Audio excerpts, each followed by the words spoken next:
अरे ऊपर में लाइव चल रहा है कि ना? ऊपर में, नीचे में लड़का, उस सबको ऊपर भेज दीजिए न तत्काल।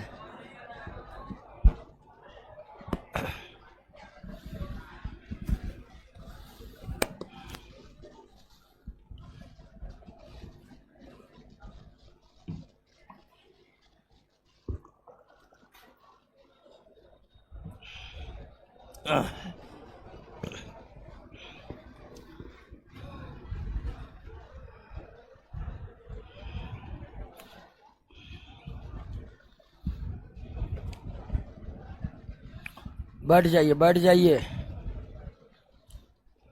कहाँ तक हुआ था?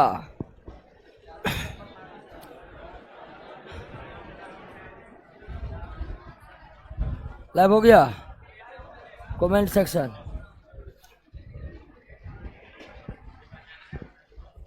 चलिए, एक क्लास हो गया था, समझ में आया था पूरा कि नहीं? मेंडल के नियमों को पढ़ लिए थे, और सॉरी डाल्टन के नियम को, डाल्टन का जो एटॉमिक थ्योरी था उसको देख लिए थे, और डाल्टन के एटॉमिक थ्योरी की जो कमियां थी उसको भी हम लोग देख लिए थे। यहां तक हो गया था। प्रश्न बनाना शुरू किए आप लोग? बन रहा था? बन रहा है ना? नहीं बन रहा है जी? एब्सेंट का आए थे? अच्छा ठीक है। चलिए, आज हम लोग समझने वाले हैं फिर से एक बार परमाणु को, यानी किसको? एटॉम को। एटॉम क्या है, इस संबंध में जॉर्ज डाल्टन तो पूरा का पूरा थ्योरी पेश ही कर दिए। आइए अब थोड़ा विस्तार पूर्वक ये समझने की कोशिश करते हैं कि एटॉम क्या है और उनकी क्या विशेषताएं हैं, इसको देखने का प्रयास करते हैं। एटॉम क्या है? तो किसी भी पदार्थ के सूक्ष्मतम कण, कोई भी पदार्थ के सूक्ष्मतम कण ही क्या होते हैं? परमाणु होते हैं। कोई भी पदार्थ, वे जिन सूक्ष्मतम कण से बने होते हैं उसी सूक्ष्मतम कण को क्या कहते हैं? परमाणु कहते हैं। पदार्थ के सूक्ष्मतम कण को ही परमाणु कहते हैं। उसके बाद दूसरी विशेषता है कि रासायनिक अभिक्रिया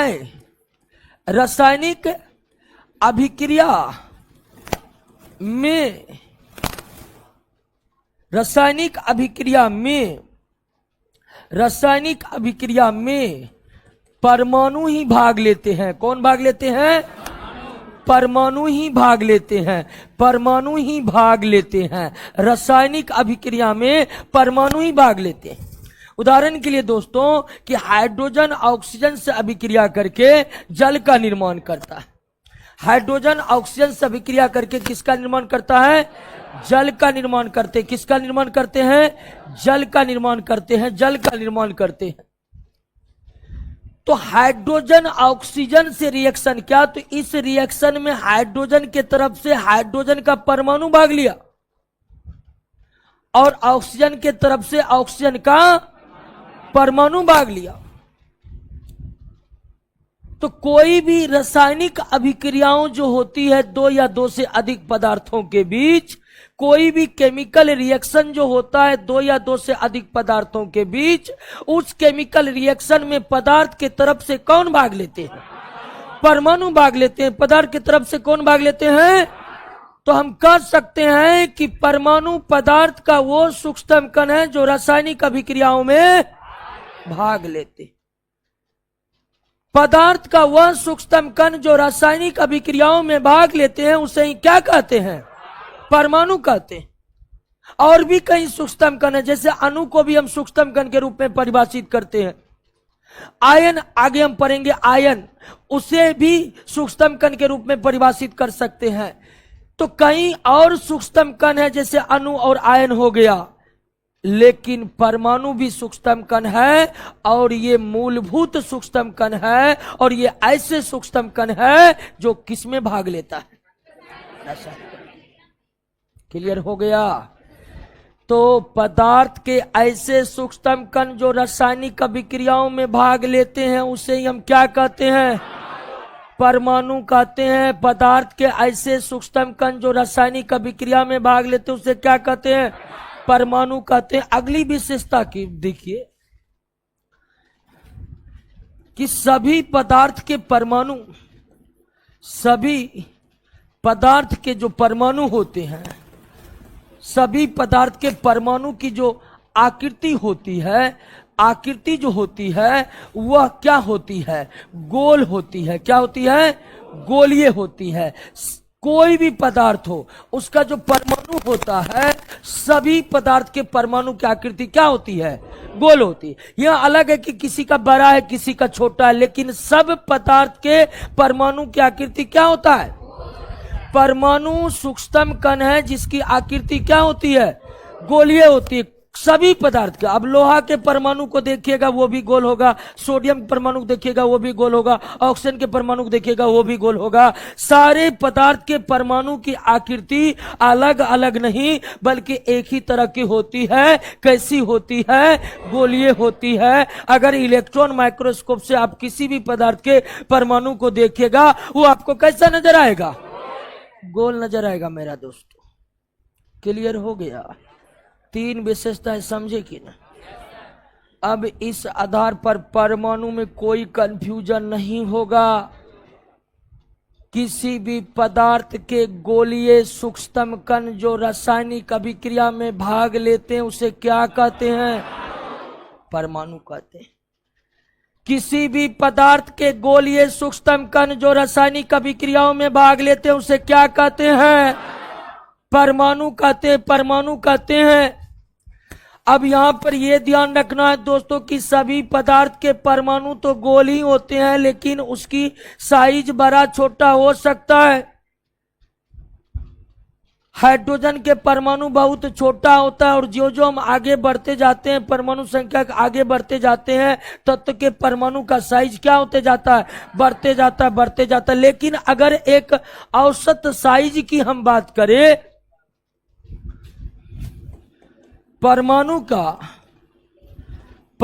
की औसत त्रिज्या जो होती है उसको नोट में सही करिएगा, 10 के पावर माइनस 10 मीटर होती है। नोट में 10 के पावर 15 मीटर दे दिया गया है, तो उसको क्या कर लेना है, 10 के पावर 10 कर लेना है।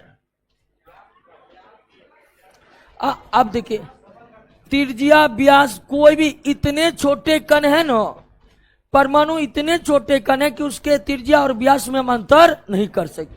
तो त्रिज्या का जिक्र कर दीजिए, व्यास का जिक्र कर दीजिए, परमाणु के संदर्भ में दोनों में कोई विशेष अंतर नहीं है, क्योंकि ये बहुत छोटे कण है, बहुत छोटे कण, इतने छोटे कण कि हमारा मस्तिष्क इसे सोच भी नहीं सकता है कि ये कितने छोटे कण है।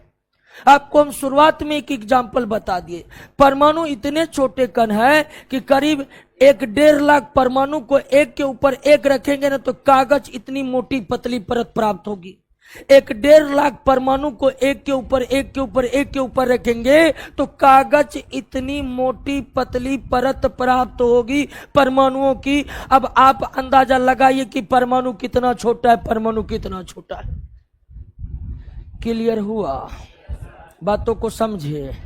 तो परमाणु की औसत त्रिज्या या औसत व्यास है, कभी न त्रिज्या देगा न व्यास देगा, सीधे कहेगा परमाणु का प्रभावी आकार कितना का होता है, तो 10 के पावर ये औसत लिए है।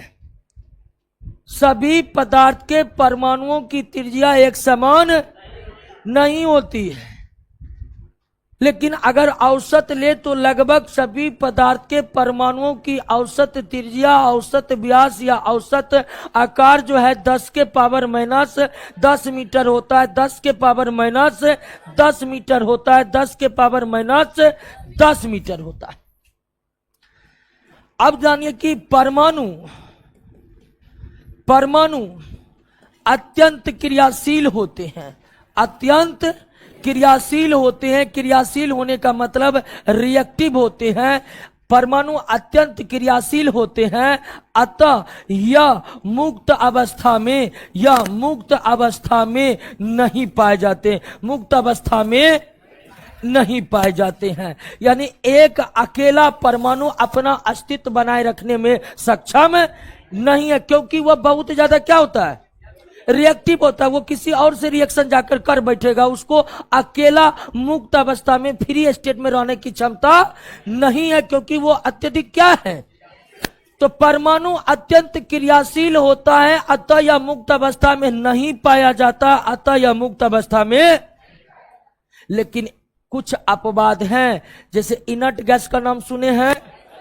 इनर्ट गैस अपवाद हैं जिनके परमाणु क्रियाशील नहीं है। इनर्ट गैस के अतिरिक्त अक्रिय गैस को छोड़कर सभी तत्व के जो परमाणु होते हैं, सभी तत्व के जो परमाणु होते हैं वो क्या होते हैं, क्रियाशील होते हैं। क्रियाशील होने के कारण ही वे मुक्त अवस्था में पाए नहीं जाते हैं। क्रियाशील होने के कारण ही वो मुक्त अवस्था में पाए नहीं जाते हैं, मुक्त अवस्था में पाए नहीं जाते हैं। अगली विशेषता कि अगर परमाणु मुक्त अवस्था में नहीं पाए जाते हैं तो परमाणु फिर कैसे पाए जाते हैं। तो परमाणु क्रियाशील होते हैं, क्रियाशील होकर या तो वो किसका निर्माण कर लेते हैं, अणु का निर्माण कर लेते हैं, या किसका निर्माण कर लेते हैं, आयन का निर्माण कर लेते हैं। और परमाणु जब अणु और आयन का निर्माण कर लेते हैं तब वो क्या हो जाते हैं, अस्थायी हो जाते हैं। अणु क्या है, आयन क्या है, हम उस पर आएंगे। लेकिन अभी आप ये समझिए कि परमाणु तो मुक्त अवस्था में नहीं रहते हैं, तो परमाणु किस अवस्था में पाए जाते हैं। तो परमाणु जब अणु बन जाते हैं या फिर क्या बन जाते हैं, आयन बन जाते हैं, तब वो अस्थायी हो जाते हैं, तब वो रिएक्टिव। क्लियर हो गया। बस 6 बात याद रखना परमाणु के संदर्भ में। 6 बात परमाणुओं के संबंध में याद है दोस्तों।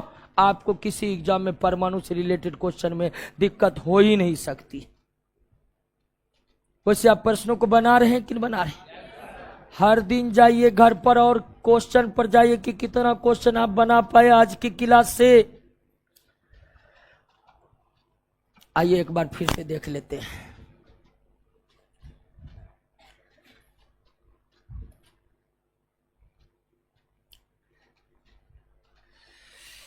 परमाणु पदार्थ के सूक्ष्मतम कण, इसको मूलभूत सूक्ष्मतम कण कहते हैं, फंडामेंटल माइक्रो पार्टिकल्स। तो परमाणु पदार्थ के मूलभूत सूक्ष्मतम कण है जो रासायनिक अभिक्रियाओं में भाग लेते हैं, जो रासायनिक अभिक्रियाओं में भाग लेते हैं।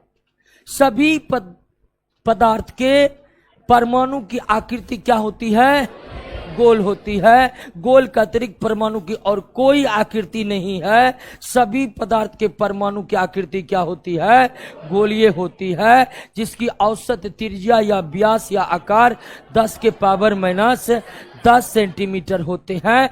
परमाणु अत्यंत क्रियाशील होते हैं, जिसके कारण ये मुक्त अवस्था में, परमाणु मुक्त अवस्था में नहीं पाए जाते हैं। क्यों? क्योंकि ये अत्यंत क्रियाशील होते हैं और क्रियाशील होकर परमाणु किसमें कन्वर्ट हो जाते हैं। और जब परमाणु अणु और आयन में कन्वर्ट हो जाते हैं, परमाणु अणु और आयन में कन्वर्ट हो जाते हैं, तो फिर क्या हो जाते हैं, अस्थायी हो जाते। क्लियर? किसी पदार्थ के सूक्ष्मतम कण, किसी पदार्थ के गोलीय सूक्ष्मतम कण जो रासायनिक अभिक्रियाओं में भाग लेते हैं उसे क्या कहते हैं, परमाणु कहते हैं। कभी कभी कंफ्यूजन आ जाएगा अणु पर, हालांकि अणु हम आगे पढ़ेंगे। अणु भी पदार्थ के सूक्ष्मतम कण है। आपसे पूछेगा कि अणु क्या है, पदार्थ के सूक्ष्मतम कण है। परमाणु क्या है, पदार्थ के सूक्ष्मतम कण है। भाई तब अंतर क्या है? अंतर ये है कि परमाणु गोलीय सूक्ष्मतम कण है जो रासायनिक अभिक्रियाओं में भाग लेते हैं। अणु गोलीय नहीं होते हैं और वे रासायनिक अभिक्रियाओं में भाग भी नहीं लेते। अब आइए परमाणुओं के प्रकार की हम बात करते कि परमाणु कितने प्रकार के होते हैं।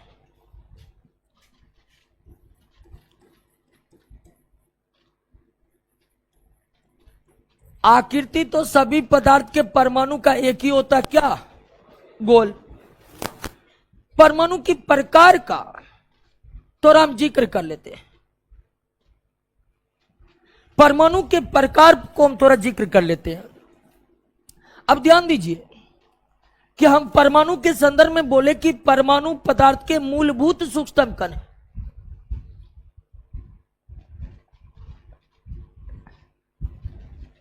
तो परमाणु कितने प्रकार के होते हैं? तो एक बात समझिए कि हर तत्व के परमाणु एक दूसरे से क्या होते हैं? भिन्न होते हैं। उदाहरण के लिए कि एक पदार्थ है लोहा, लोहा। दूसरा पदार्थ आपका हम लेते हैं सोडियम। तीसरा पदार्थ लेते हैं मान लीजिए तांबा। लोहा भी परमाणुओं से बना है, सोडियम भी परमाणुओं से बना है, तांबा भी परमाणुओं से बना है। लेकिन हर तत्व के परमाणु का गुण एक दूसरे से बिल्कुल भिन्न होते हैं। यह बात जॉन डाल्टन ही बता दिए थे। हर तत्व के परमाणु का गुण एक दूसरे से क्या होते हैं? यानी कि लोहा का भी परमाणु गोल है, सोडियम का भी परमाणु गोल है, तांबा की परमाणु भी, लेकिन इसके अतिरिक्त अन्य कोई भी गुण परमाणु के मिलेंगे नहीं तीनों के। लोहा के जो परमाणु है उसके कुछ अलग गुण है, सोडियम के जो परमाणु है उसके कुछ अलग गुण है, तांबा के जो परमाणु है उसका कुछ अलग गुण है। तो इस प्रकृति में जितने प्रकार के तत्व है ना, उतने प्रकार के परमाणु होते हैं। और अब तक तत्वों की संख्या कितना है? तत्वों की संख्या कितना है? इसलिए परमाणुओं का प्रकार भी कितना? 118। एक तत्व के परमाणु दूसरे तत्व के परमाणु से बिल्कुल भिन्न होते हैं।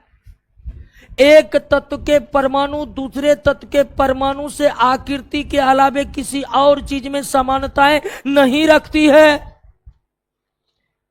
और अगर हर तत्व के परमाणु की आकृति दूसरे किसी तत्व के परमाणु से अगर बिल्कुल भिन्न होती है तो निश्चित ही परमाणु उतने प्रकार के होंगे जितने प्रकार के तत्व होंगे, जितने प्रकार के तत्व होंगे। और अब तक हमारे प्रकृति में, प्रकृति और कृत्रिम तरीके से कुल 118 तत्वों की खोज हो चुकी है। कुल 118 तत्वों की खोज हो चुकी है। और 118 तत्वों की खोज होने के उपरांत हम कह सकते हैं कि परमाणु भी कितने प्रकार के? 118 प्रकार के परमाणु है। यानी परमाणु के उतने ही प्रकार है जितने प्रकार के तत्व है, परमाणु के उतने ही प्रकार है जितने प्रकार के तत्व। कहिए दोस्तों, समझे कि नहीं समझे? कोई दिक्कत नहीं ना है? समझ गए? अब परमाणु के संदर्भ में कोई दिक्कत होने वाला है? पदार्थ के गोलीय सूक्ष्मतम कण जो रासायनिक अभिक्रियाओं में भाग लेते उसे क्या कहते हैं? सभी पदार्थ के परमाणु की आकृति एक जैसी होती है, गोल होती है, लेकिन उसकी त्रिज्या या आकार क्या होता है? भिन्न भिन्न होता है। परमाणु के पदार्थ के परमाणुओं की जो औसत त्रिज्या, व्यास या आकार 10 के पावर माइनस है। प्रकृति में परमाणु मुक्त अवस्था में पाए, परमाणु मुक्त अवस्था में पाए नहीं जाते हैं। परमाणु प्रकृति में मुक्त अवस्था में इसलिए नहीं पाए जाते हैं क्योंकि परमाणु बहुत क्रियाशील जब रहते हैं परमाणु, तो वो किसका निर्माण करते हैं? अणु एवं आयन का। और जब परमाणु अणु और आयन में बदल जाते तो वो क्या हो जाते हैं? अस्थायी हो जाते। क्या हो जाते हैं? अस्थायी हो जाते हैं। कोई प्रॉब्लम बताइए? कोई प्रॉब्लम बताइए? अब यहां पर एक प्रॉब्लम हो सकता है। हमने एग्जाम्पल लिए हैं केवल किसका? तत्व का। लेकिन आपके सामने हम कुछ यौगिक रख देते, जैसे जल यौगिक है, जल यौगिक है। उसके बाद कार्बन डाइऑक्साइड, कार्बन मोनोऑक्साइड। तो क्या यौगिक के सूक्ष्मतम कण को हम परमाणु नहीं कह सकते हैं? क्योंकि हम हर जगह पदार्थ का यूज किए। तो क्या यौगिक के सूक्ष्मतम कण को परमाणु नहीं कहा जा सकता? बिल्कुल कहा जा सकता। यौगिक के भी सूक्ष्मतम कण जो रासायनिक अभिक्रिया में भाग लेते हैं वो क्या होगा? परमाणु ही होगा। लेकिन इन यौगिक का निर्माण किससे हुआ है? तत्व से हुआ है। यौगिक का निर्माण कब होता है? जब तत्व रासायनिक अभिक्रिया में भाग लेते हैं। तो यौगिक जो बनते हैं वो तत्व के ही परमाणु से बनते हैं। जैसे जल का निर्माण हाइड्रोजन और ऑक्सीजन के परमाणु से हुआ है। कार्बन डाइऑक्साइड का निर्माण कार्बन और ऑक्सीजन से हुआ है। कार्बन मोनोऑक्साइड का निर्माण कार्बन और ऑक्सीजन से हुआ। तो यौगिक का निर्माण तत्व करते हैं और तत्व का निर्माण परमाणु करते हैं। समझे कि नहीं समझे?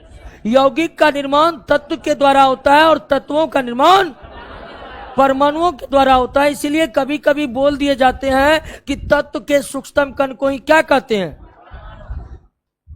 तो तत्व को सूक्ष्मतम कण को परमाणु कहते। इसका मतलब ये नहीं है कि यौगिक के सूक्ष्मतम कण को परमाणु नहीं कहेंगे। यौगिक के भी सूक्ष्मतम कण को हम परमाणु कहेंगे। लेकिन परमाणु वो सूक्ष्मतम कण है जिसकी आकृति गोलीय होती है और जो रासायनिक अभिक्रियाओं में भाग लेता है। परमाणु वो सूक्ष्मतम कण है जिसकी आकृति गोलीय होती है और जो रासायनिक अभिक्रियाओं में भाग लेता है। क्लियर? बात समझ गए? तो हम यौगिक का एग्जाम्पल क्यों नहीं लिए वो आपको पता चल गया कि यौगिक का निर्माण तत्वों से ही होता है और तत्वों का निर्माण परमाणुओं से होता है। इसीलिए हम बताएं कि परमाणु उतने प्रकार के होते हैं जितने प्रकार के तत्व होते हैं। ये नहीं जितने प्रकार के यौगिक होते हैं। परमाणु उतने प्रकार के होते हैं जितने प्रकार के तत्व होते हैं और उन्हीं तत्व के परमाणु से किसका निर्माण होता है? यौगिकों का निर्माण होता है। क्लियर? तो परमाणु के कितने गुण समझे? याद हो गया कि नहीं? 118 गुण समझे। अच्छा, उसका प्रकार है, जितने प्रकार के तत्व उतने प्रकार के। क्लियर? कोई दिक्कत? एक बार पढ़िए परमाणु के बारे में जो दिया हुआ है। चलिए, मोनू प्रसाद, ऑनलाइन वाले दोस्तों बताइएगा कि परमाणु समझे कि नहीं।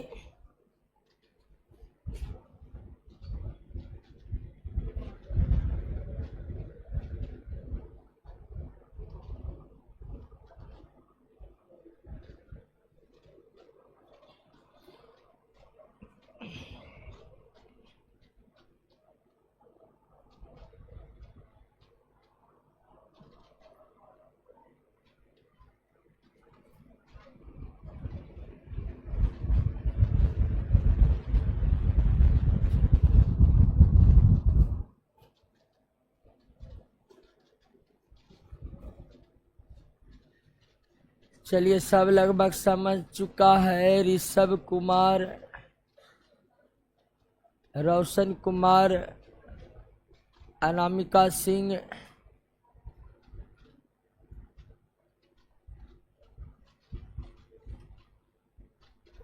साउंड में प्रॉब्लम है। साउंड में थोड़ा गला में ही प्रॉब्लम आ गया। ठीक है, गला में ही प्रॉब्लम आ गया है। चलिए दोस्तों, परमाणु क्लियर? अगले टॉपिक पर आए, कोई दिक्कत नहीं होगा। पदार्थ के गोलीय सूक्ष्मतम कण जो रासायनिक अभिक्रिया में भाग लेते हैं उसे जितने प्रकार के तत्व उतने प्रकार के। अब तक 118 तत्वों की खोज हो चुकी है, तो आप कह सकते कि अब तक 118 प्रकार के परमाणु है और यही 118 प्रकार के परमाणु रासायनिक अभिक्रिया में भाग लेकर तरह तरह के यौगिकों का निर्माण करते हैं। सभी पदार्थ के परमाणु गोली होते हैं, लेकिन उसकी आकृति बड़ा छोटा होती है, लेकिन औसत आकृति 10 के पावर -10 मीटर होता है। परमाणु मुक्त अवस्था में नहीं पाए जाते क्योंकि वे अत्यंत क्रियाशील होते हैं और क्रियाशील होने के कारण ही परमाणु रासायनिक अभिक्रिया में भाग लेते हैं और रासायनिक अभिक्रिया में भाग लेकर परमाणु अणु और आयन में बदल जाते हैं। अणु आयन को हम आगे पढ़ने वाले हैं। अब आइए अगले टॉपिक पर, केमिकल सिंबल।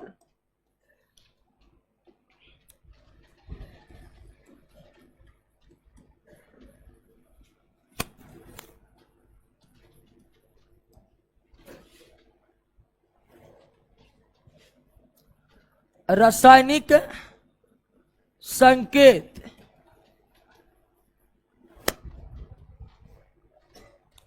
क्लियर? रासायनिक संकेत। एक बारी दुविधा हो गई कि बकरीद का छुट्टी कब दिया जाए।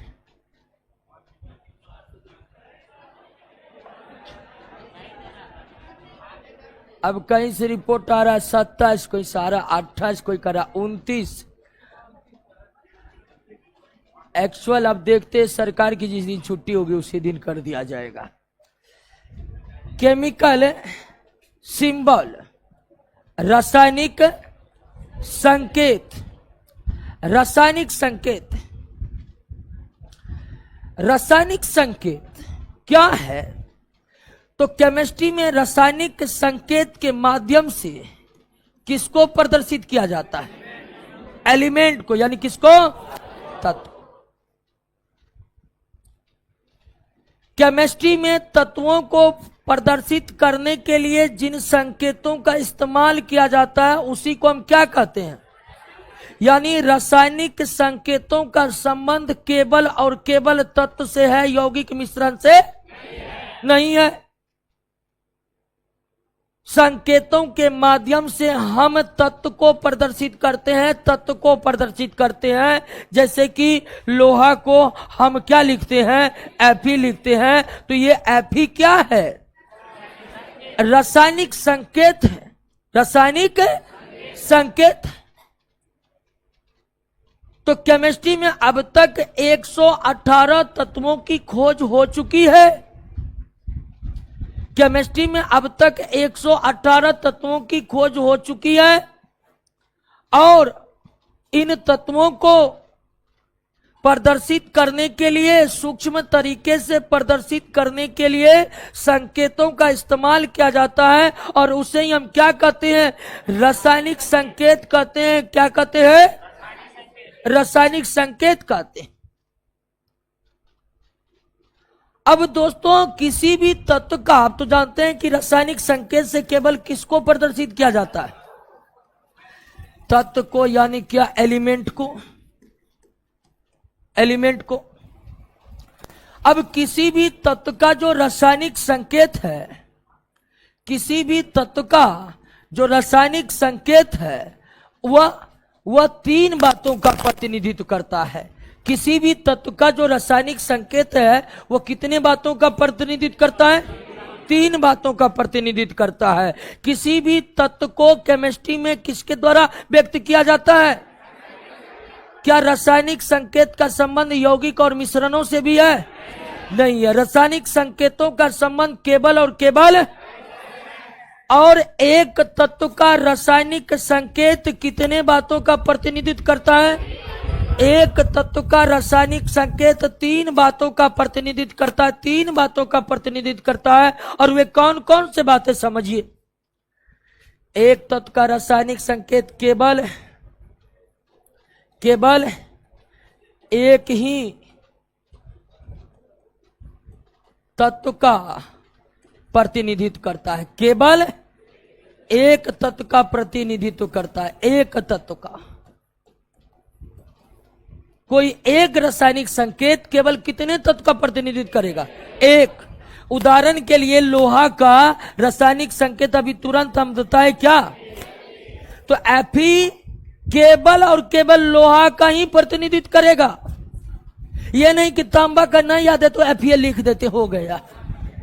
ऐसा नहीं होगा। एक रासायनिक संकेत केवल एक ही तत्व का प्रतिनिधित्व कर सकता है, एक से अधिक तत्व का नहीं। किसी भी दो तत्व का रासायनिक संकेत एक समान नहीं हो सकते हैं, एक समान नहीं हो सकते। एक रासायनिक संकेत केवल एक तत्व का प्रतिनिधित्व कर सकता है, एक से अधिक तत्व का नहीं कर सकता है। एक रासायनिक संकेत केवल एक ही तत्व का प्रतिनिधित्व कर सकता है, एक से अधिक तत्व का प्रतिनिधित्व नहीं कर सकता है। दूसरा, एक तत्व का रासायनिक संकेत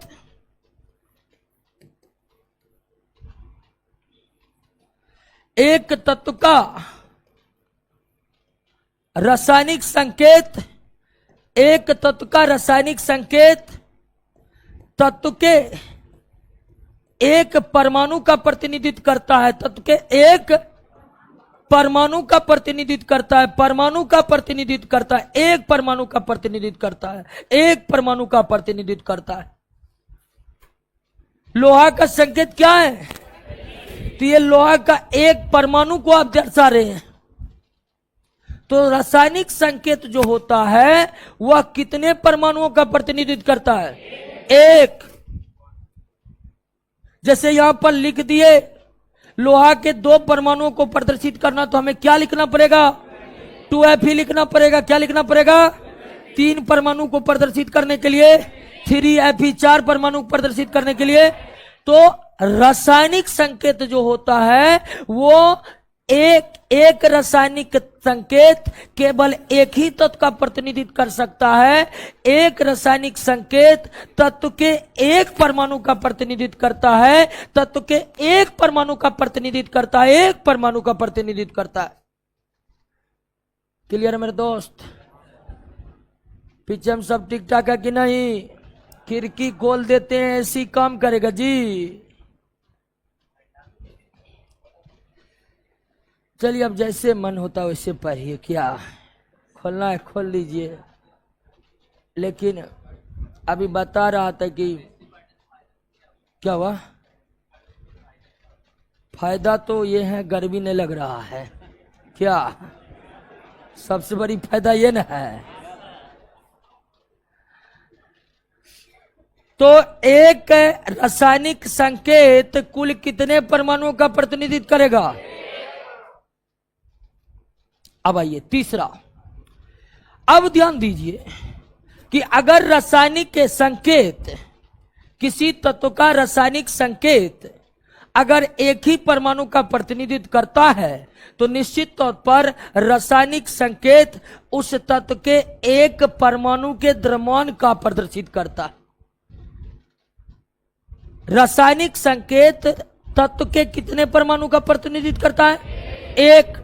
तो इस तरह से कोई रासायनिक संकेत तत्व के एक परमाणु के द्रव्यमान का प्रतिनिधित्व करता है, तत्व के एक परमाणु द्रव्यमान का प्रतिनिधित्व करता है। जैसे कि हमने लिख दिए कि ऑक्सीजन का द्रव्यमान जो होता है ना 16 mu होता है।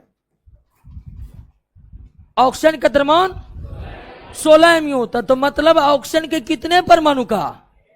एक परमाणु का द्रव्यमान 16 mu होता है। तो कोई भी रासायनिक संकेत के आगे जो द्रव्यमान लिखा रहता है वो कितने परमाणु का?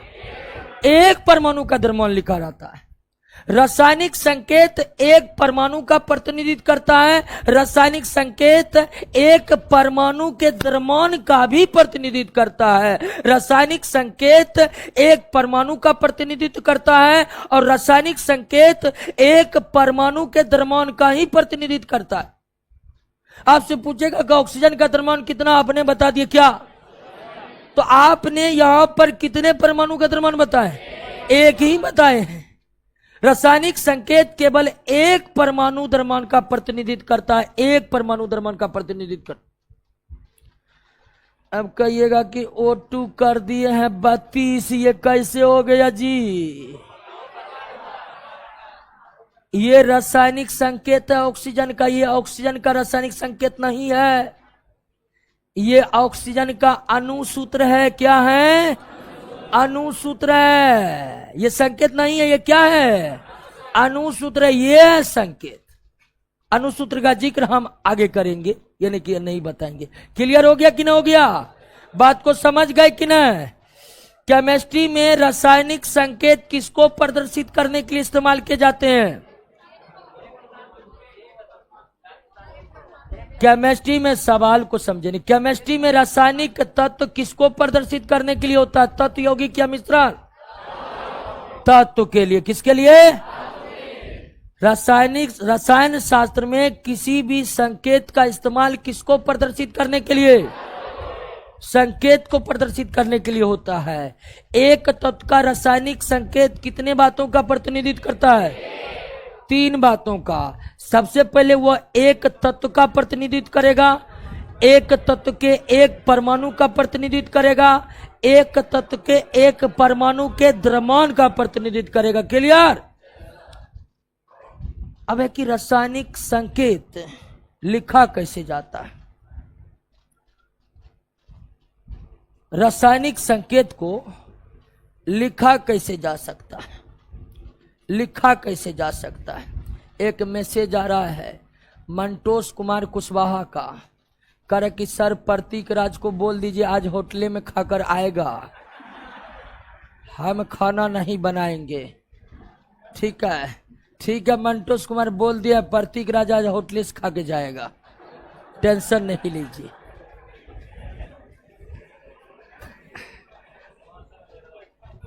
आइए दोस्तों, रासायनिक संकेत क्या समझ गए? कितने बातों का प्रतिनिधित्व करता है ये भी समझ गए। अब आइए कि रासायनिक संकेत लिखा कैसे जाता है। रासायनिक संकेत लिखा कैसे जाता है?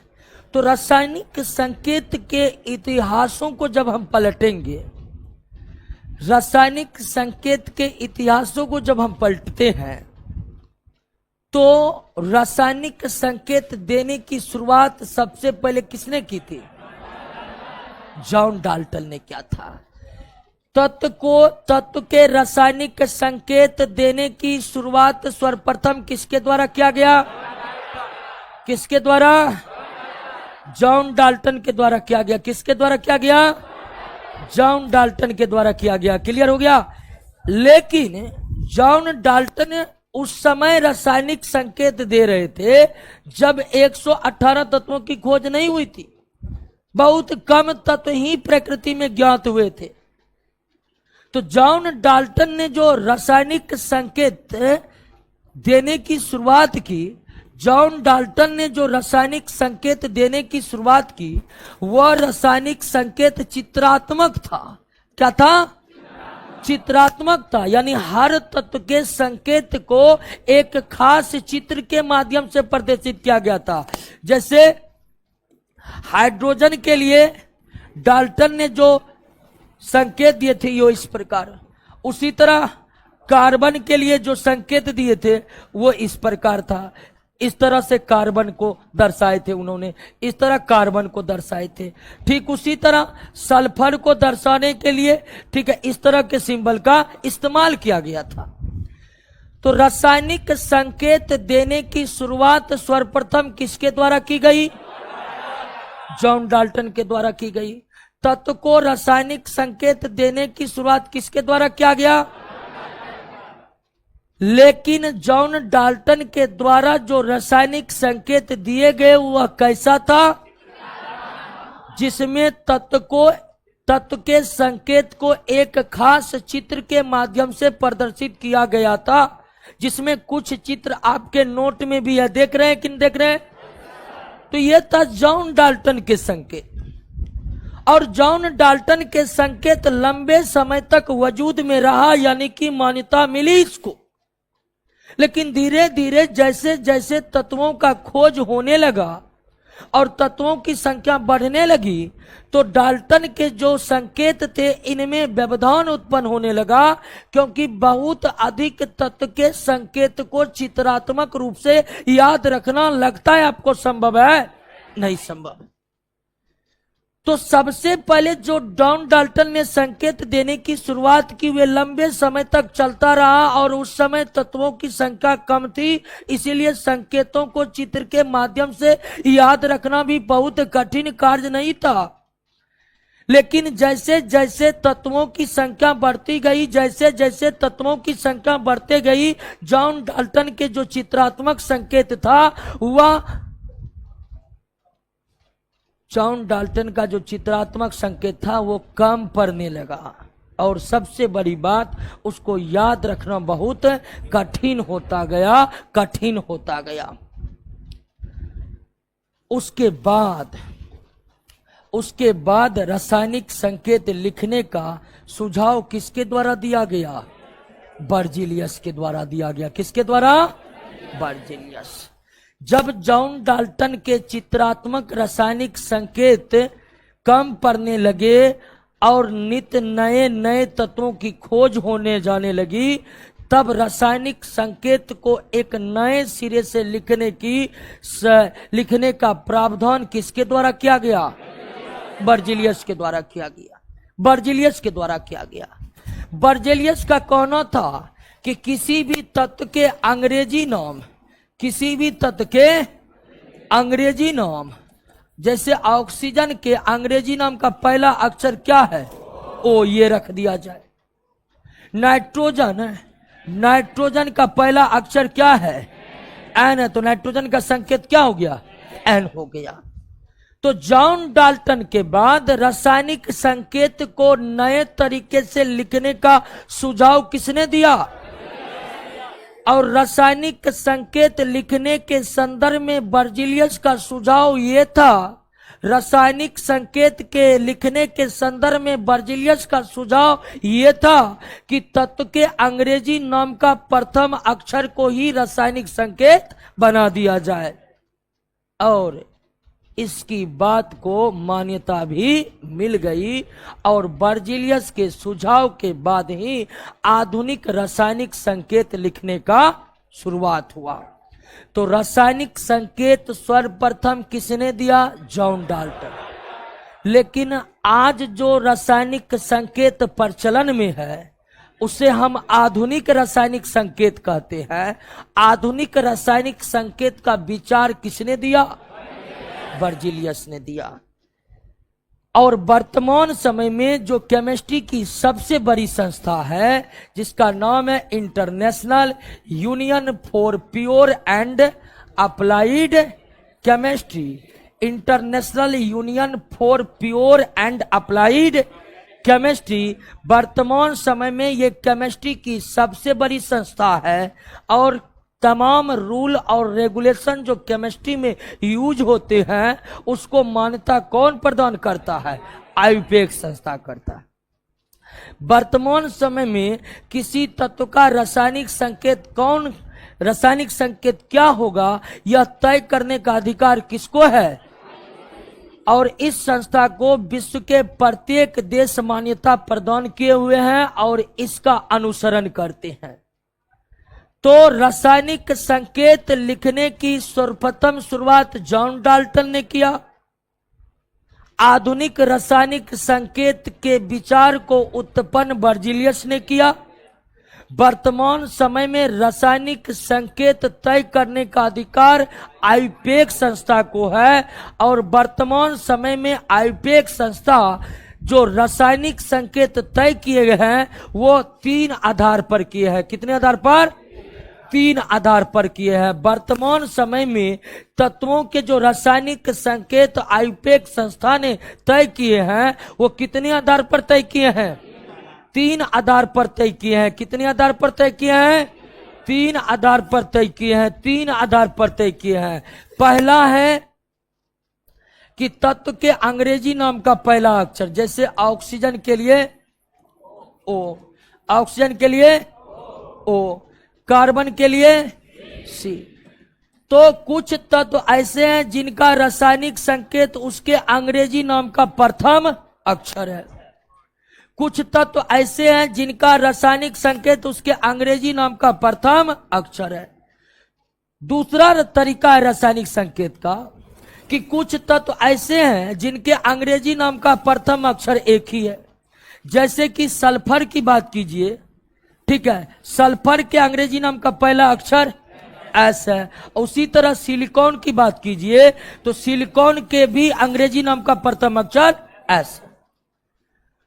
तो जब दो तत्व के अंग्रेजी नाम का पहला अक्षर समान है तो एक तत्व का जो पहले तय हो गया है और दूसरा तत्व बाद में खोज हुआ है उसका भी अंग्रेजी नाम का पहला अक्षर वही है, तो ऐसी स्थिति में कुछ तत्व ऐसे हैं जिसके अंग्रेजी नाम के कितने अक्षर लिए गए?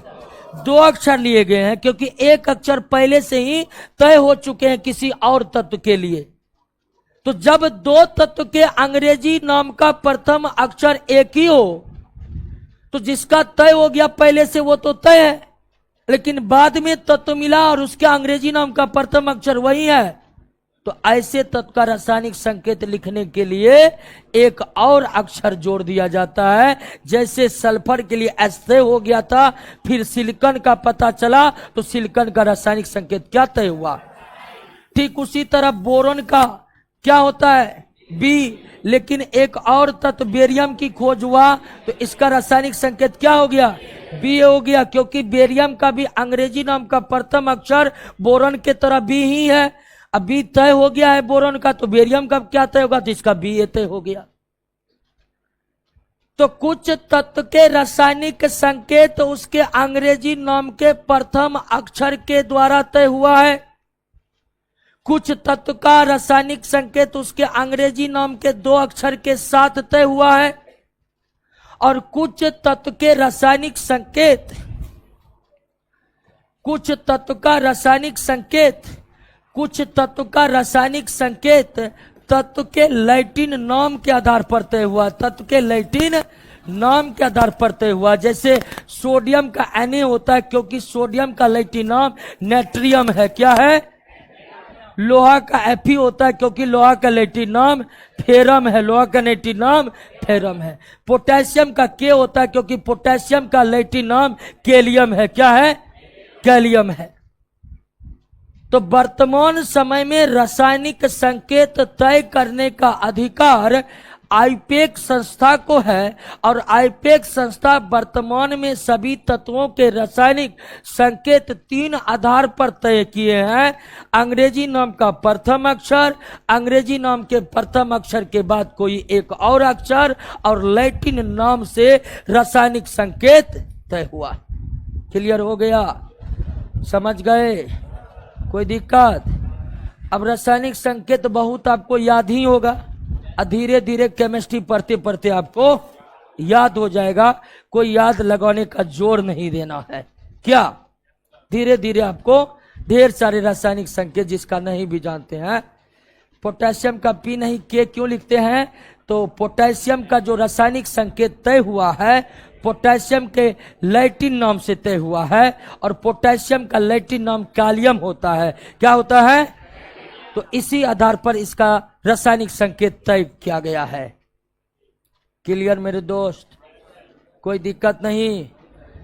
केमिस्ट्री में 3 प्रकार के पदार्थ हैं, तत्व, यौगिक और, जिसमें तत्व को केमिस्ट्री में प्रदर्शित करने के लिए किसका इस्तेमाल किया जाता है? रासायनिक संकेत का। यानी रासायनिक संकेत का संबंध केवल और केवल तत्वों से है, केवल और केवल तत्वों से है। रासायनिक संकेत का केवल और केवल संबंध तत्वों से है। कोई दिक्कत? उसके बाद रासायनिक संकेत लिखने की शुरुआत सर्वप्रथम किसने की? लेकिन जॉन डाल्टन का संकेत चित्रात्मक था, ज्यादा दिन तक मान्य। आधुनिक संकेत लिखने की शुरुआत किसने की? बर्जीलियस ने। वर्तमान समय में संकेत कौन तय करते हैं? आईपेक संस्था तय करते हैं। आईपेक संस्था ने तत्वों के रासायनिक संकेत कितने आधार पर तय किए हैं? 3 आधार पर तय किए हैं, 3 आधार पर तय किए हैं। वो तीनों आधार क्या है, समझ गए? कोई दिक्कत नहीं? एक बार फिर नजर दोहरा लीजिए, तब हम अगले टॉपिक पर आ जाते हैं।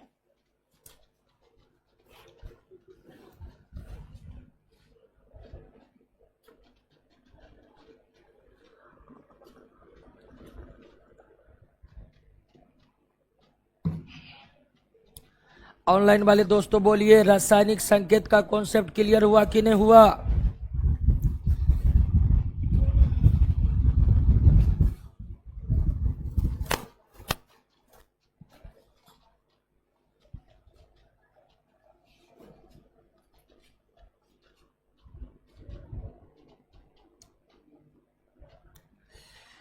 नीतीश कुमार, सुमन कुमार, आनंद राज।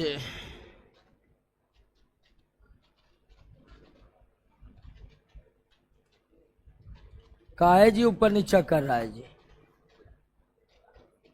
1-1.5 घंटा क्लास में बर्दाश्त नहीं होता है।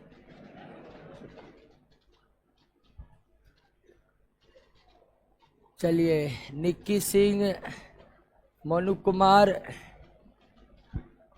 क्लियर है। अगला टॉपिक क्या है?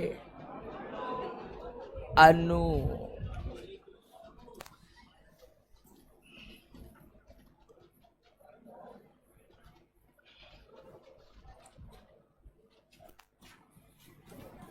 अनु अनु यानी कि मौलिक कोश। परमाणु तो समझ गए। पदार्थ के सूक्ष्मतम गोलीय कण जो रासायनिक अभिक्रिया में भाग लेते उसे क्या कहते? परमाणु कहते। अत्यंत क्रियाशील होते हैं। अत्यंत, जितने प्रकार के तत्व उतने प्रकार के। अब आइए अणु को समझते हैं हम लोग। अणु क्या है? अणु क्या है? तो सबसे पहले समझ लीजिए कि इस अणु शब्द का जिक्र सबसे पहले एवोगाद्रो ने किया था। किसने? नाम सुने होंगे इसका। गैस वाला चैप्टर में इसका बहुत बड़ा योगदान है। ठीक है ना? गैस वाले चैप्टर में इसका बहुत बड़ा योगदान है। तो अणु शब्द जो है, इस अणु शब्द का प्रयोग सर्वप्रथम किसने किया था? एवोगाड्रो ने किया था। अणु शब्द का जिक्र सर्वप्रथम किसने किया था? एवोगाड्रो ने किया था। तो ये अणु क्या है? तो इससे पहले आप समझ चुके हैं कि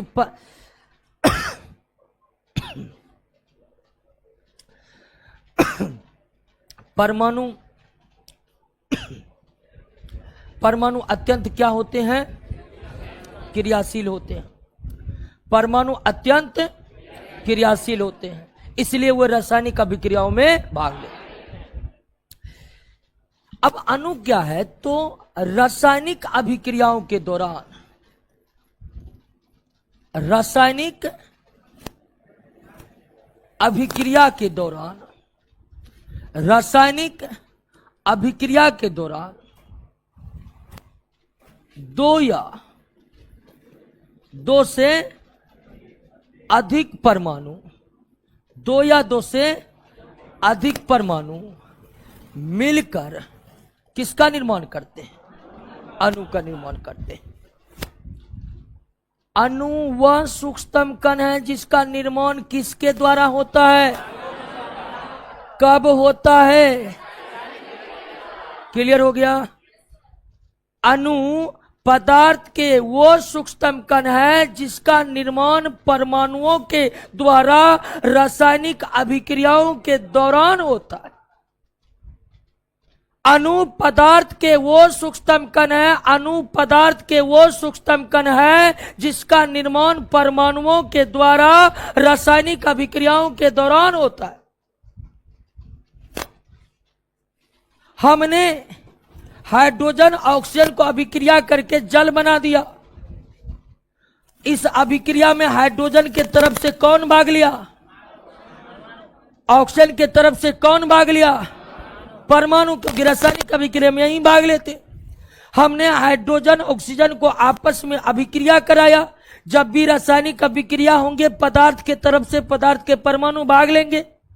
तो हाइड्रोजन ऑक्सीजन के परमाणु रासायनिक अभिक्रियाओं में भाग लिया और आपस में मिलकर के वो जल बनाया। ये जो H2O देख रहे हैं, वास्तव में ये क्या है? अणु।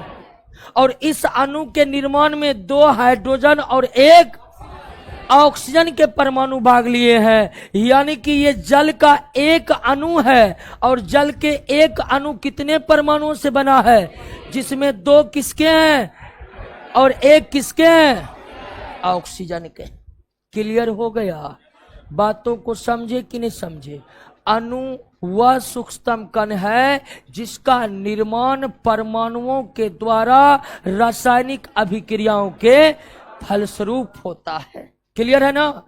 यानी कि अणु भी सूक्ष्मतम कण है, परमाणु भी सूक्ष्मतम कण है। लेकिन अगर इस बात को आप समझ गए हैं तो आप ये बात कह सकते हैं कि अणु के तुलना में परमाणु ज्यादा सूक्ष्म है, क्योंकि अणु का निर्माण परमाणुओं से हो रहा है। क्लियर हो गया? अणु पदार्थ के ऐसे सूक्ष्मतम कण है जिसका निर्माण परमाणुओं के द्वारा होता है रासायनिक अभिक्रियाओं के। तो दो या दो से अधिक परमाणु मिलकर ही क्या बनाते हैं? अणु बनाते हैं। और अणु में एक अणु में न्यूनतम 2 और अधिकतम कितने भी परमाणु हो सकते हैं। लेकिन एक अणु में जितने भी परमाणु होते हैं वो एक खास प्रकार के बंधन के द्वारा जुड़े रहते हैं, जिसे रासायनिक बंधन, अंग्रेजी में केमिकल बॉन्ड कहते हैं। अणुओं का निर्माण परमाणुओं से होता है, अणुओं का निर्माण परमाणुओं से होता है। और अणु में जो परमाणु उपस्थित रहते हैं वे आपस में एक बंधन के द्वारा जुड़े रहते हैं। उस बंधन को क्या कहते हैं? रासायनिक बंधन कहते हैं। क्या कहते हैं? रासायनिक बंधन कहते हैं। रासायनिक बंधन का जिक्र हम आगे के चैप्टर में करेंगे। जैसे यहां पर 3 परमाणु है तो तीनों परमाणु आपस में जुड़े हैं। ये नहीं कि जल को नीचे गिराएंगे, हाइड्रोजन उधर, ऑक्सीजन इधर चल जाएगा। वो आपस में बंधन बनाकर जुड़े हुए हैं और उस बंधन को रासायनिक बंधन कहते। उस बंधन को क्या कहते हैं? रासायनिक बंधन कहते। उस बंधन को क्या कहते हैं? रासायनिक बंधन कहते। क्लियर?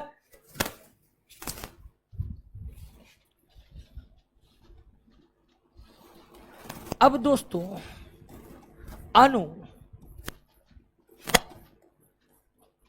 यानी कि मॉलिक्यूल्स 2 प्रकार के होते हैं। परमाणुओं का तो प्रकार देख लिए, जितने प्रकार के तत्व उतने प्रकार के परमाणु। लेकिन अणुओं को मुख्यतः 2 भागों में ही बांटा जाता है। अणुओं को मुख्यतः 2 भागों में बांटा जाता है, तत्व के अणु और दूसरा यौगिक के अणु। तत्व के अणु और यौगिक के अणु। तत्व के अणु और यौगिक के अणु। अणुओं को मुख्यतः 2 ही भागों में बांटा जाता है। तत्व के अणु समान परमाणुओं से बने, समान परमाणुओं से बने अणु को क्या कहते हैं? तत्व के अणु। जैसे हाइड्रोजन के 2 परमाणु मिलकर हाइड्रोजन का अणु बना लिया, तो ये हाइड्रोजन का अणु है, यानी एक तत्व का अणु। तो जब अणु समान परमाणुओं से बना हुआ है तो वो किसका अणु है? तत्व के अणु है। जैसे ये हाइड्रोजन का परमाणु और हाइड्रोजन का 2 परमाणु मिलकर हाइड्रोजन के एक अणु का निर्माण कर लिया। ऑक्सीजन के 2 परमाणु मिलकर के ऑक्सीजन के एक अणु का निर्माण कर लिया। क्लोरीन के 2 परमाणु मिलकर क्लोरीन के 2 परमाणु मिलकर के क्लोरीन के एक अणु का निर्माण कर लिया। क्लोरीन के एक अणु का निर्माण कर लिया। तो तत्व के अणु मतलब समान प्रकार के परमाणुओं से बने अणु किसके होते हैं? समान परमाणुओं से बने अणु किसके अणु होते हैं? जैसे H2 अणु है, O2 अणु है, O3 अणु है, लेकिन वे तत्व के अणु है। किसके अणु है? जब अणुओं का निर्माण भिन्न भिन्न परमाणुओं से हो, जैसे H2O, जैसे H2SO4, जैसे कि H2S, जैसे कि CO2, जैसे कि NaCl, ये सब भी क्या है? अणु है। लेकिन इन सब अणु में आप क्या देख रहे हैं कि एक से अधिक प्रकार के परमाणु है, एक से अधिक प्रकार के परमाणु है। तो जब अणुओं का निर्माण एक से अधिक प्रकार के परमाणु से हो तो वो किसके अणु है?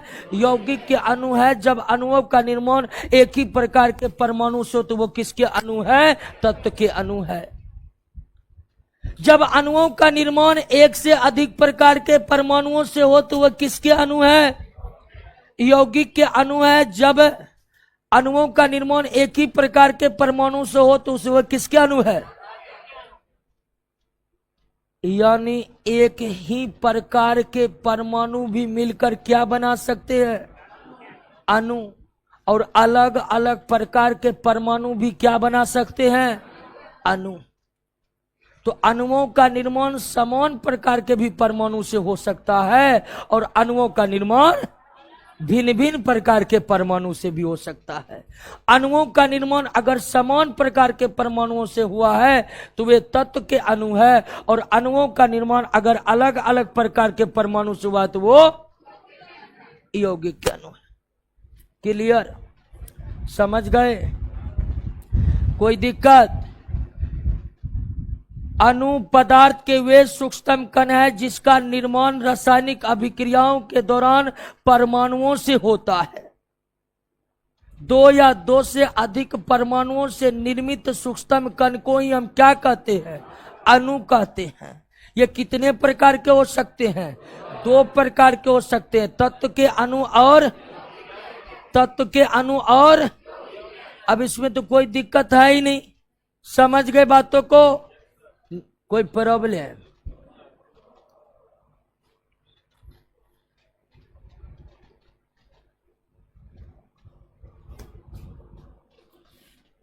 अब आते हैं एटॉमिसिटी पर।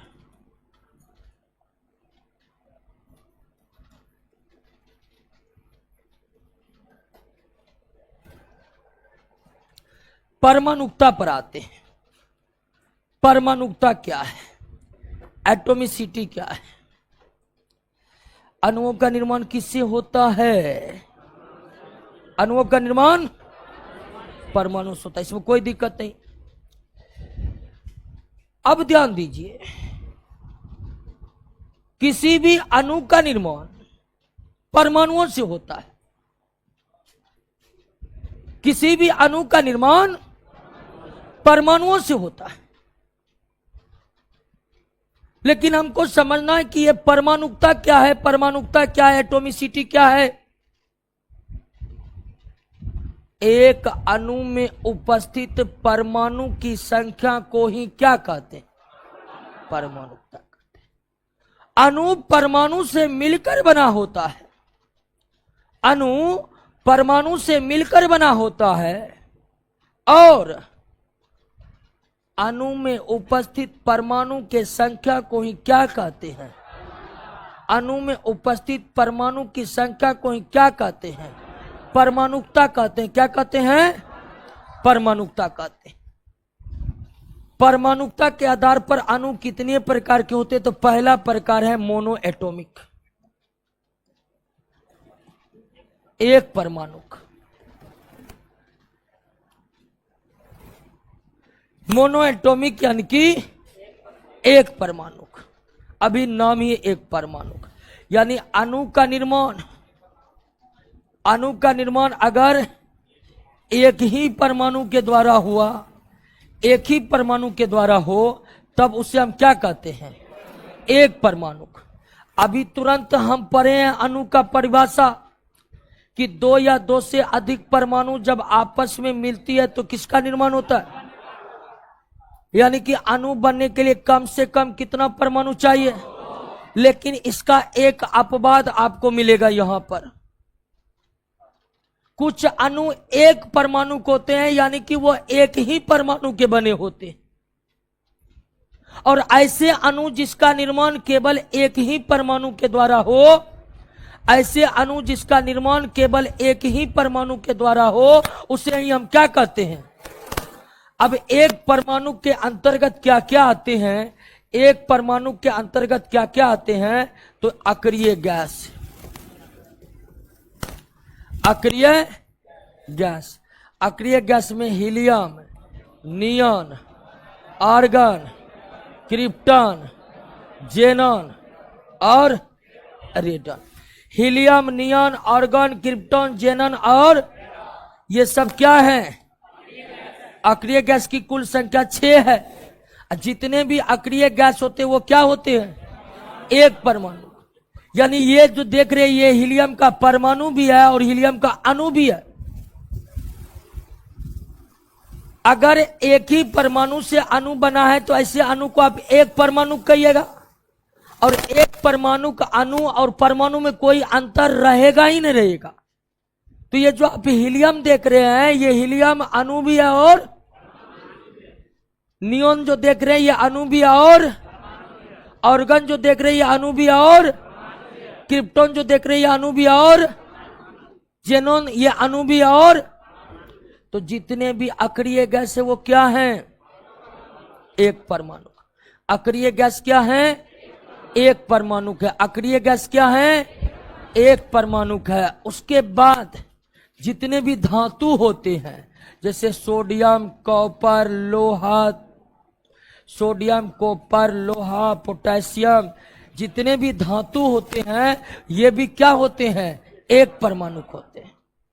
इसके अलावे कार्बन के बारे में भी याद रखिएगा कि कार्बन भी क्या है? एक परमाणु का है। क्लियर हो गया? और एक परमाणु का अणु और परमाणु में कोई अंतर, आप जो देख रही है सोडियम के परमाणु को भी देख रहे हैं और सोडियम के अणु को भी देख रहे हैं। क्लियर हुआ? ऐसे अणु जिसका निर्माण केवल एक परमाणुओं से हुआ है, ऐसे अणु जिसका निर्माण केवल एक परमाणु से हुआ है, ऐसे अणु जिसका निर्माण केवल एक परमाणु से हुआ है, उसे क्या कहते हैं? एक परमाणु कहते हैं। एक परमाणु अणु और परमाणु में कोई अंतर होता ही नहीं। अक्रिय गैस क्या होते हैं? धातु क्या होते हैं? कार्बन भी क्या होते हैं? क्लियर हो गया? अब आइए दोस्तों, एक परमाणु कौन कौन है? अक्रिय गैस, धातु और अक्रिय गैस, धातु और याद रहेगा ना? आइए दोस्तों, क्या नहीं, चार धातु जितना भी है सब एक परमाणु। एग्जाम्पल चार दिए हैं, ठीक है ना? धातु जितना भी है सब क्या है? एक परमाणु। हम एग्जाम्पल सिर्फ चार दिए हैं। दूसरा है आपका डायटोमिक, द्विपरमाणु। अब आपको पता चल गया होगा कि ये क्या है। क्या? ऐसे अणु जिसका निर्माण दो परमाणु से हुआ हो। ऐसे अणु जिसका निर्माण दो परमाणु से, उसे क्या कहते हैं? द्विपरमाणु कौन कौन है? Hydrogen, oxygen, nitrogen, chlorine, fluorine, iodine, bromine. Chlorine, fluorine, iodine, oxygen, hydrogen द्विपरमाणु का, ऑक्सीजन द्विपरमाणु का, नाइट्रोजन द्विपरमाणु का, क्लोरीन द्विपरमाणु का, फ्लोरीन द्विपरमाणु का, आयोडीन द्विपरमाणु का। और तो ये तो हुआ तत्व। और यौगिक में कार्बन मोनोक्साइड क्या है? द्विपरमाणु का। कार्बन मोनोक्साइड क्या है? द्विपरमाणु का। कार्बन मोनोक्साइड के अणु में दो ही परमाणु है। ये तत्व के अणु है जो द्विपरमाणु होते हैं और ये यौगिक है आपका। क्लियर? बात को समझ गए? Hydrofluoric acid HF, hydrofluoric acid, इसमें कितना परमाणु है? तो ये भी क्या है? तो ऐसे अणु जो दो परमाणुओं से बने होते हैं, ऐसे अणु जो दो परमाणुओं से बने होते हैं उसे क्या कहते हैं? द्विपरमाणु कहते हैं। क्या कहते हैं? क्लियर हो गया? तो द्विपरमाणु में क्या क्या याद रखना? हाइड्रोजन दो परमाणु का, ऑक्सीजन दो परमाणु का, नाइट्रोजन दो परमाणु का, क्लोरीन दो परमाणु का, फ्लोरीन दो परमाणु का, आयोडीन दो परमाणु का, ब्रोमीन दो परमाणु का। और यौगिक का तो रासायनिक सूत्र देखकर यहां पता लगा लीजिएगा कि कितने परमाणु के। क्या क्लियर हो गया? ट्राई टेट्रा पोली को पढ़िए तो आप समझ रहे हैं। पढ़िए तो ऑनलाइन वाले दोस्तों भी ट्राई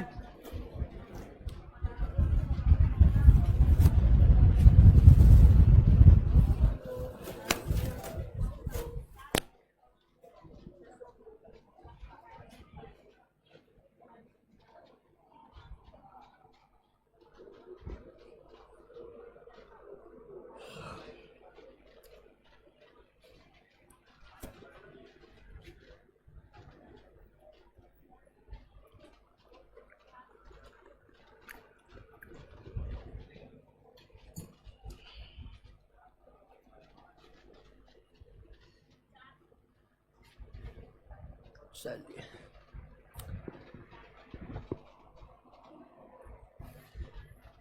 क्लियर। अब ट्राई एटॉमिक में कोई दिक्कत होगा? ट्राई एटॉमिक जैसे ओजोन क्या है? Try atomic. सल्फर डाइऑक्साइड क्या है? ट्राई एटॉमिक है कि नहीं? और उसके बाद क्या होता है? Tetra atomic. टेट्रा एटॉमिक जैसे फास्फोरस क्या है? फास्फोरस का एक अणु फास्फोरस के 4 परमाणुओं से मिलकर बना होता है। हाँ, तो ये टेट्रा एटॉमिक हो गया। तो ट्राई एटॉमिक का मतलब 3 परमाणुओं से बना हुआ, और टेट्रा एटॉमिक मतलब 4 परमाणुओं से बना हुआ। टेट्रा एटॉमिक मतलब जैसे सल्फर ट्राइऑक्साइड क्या है? सल्फर ट्राइऑक्साइड कितना एटॉमिक है? टेट्रा एटॉमिक है। अमोनिया कितना एटॉमिक? 4 एटॉमिक, यानी टेट्रा एटॉमिक है। अब 4 से अधिक वाला को क्या कहते हैं? जैसे sulphuric acid H2SO4, sulphuric acid क्या है? पॉली एटॉमिक है। सल्फ्यूरिक एसिड क्या है? पॉली एटॉमिक है। क्लियर। तो आप मोनो एटॉमिक डाई एटॉमिक को अच्छा तरह से याद रखिएगा। परीक्षा में जब भी पूछा है मोनो और डाई के बारे में ही खूब पूछा है। क्लियर। कभी कभी जो है आपसे डायरेक्ट क्वेश्चन पूछेगा, जैसे सीधा देगा जल कितने परमाणु होते हैं?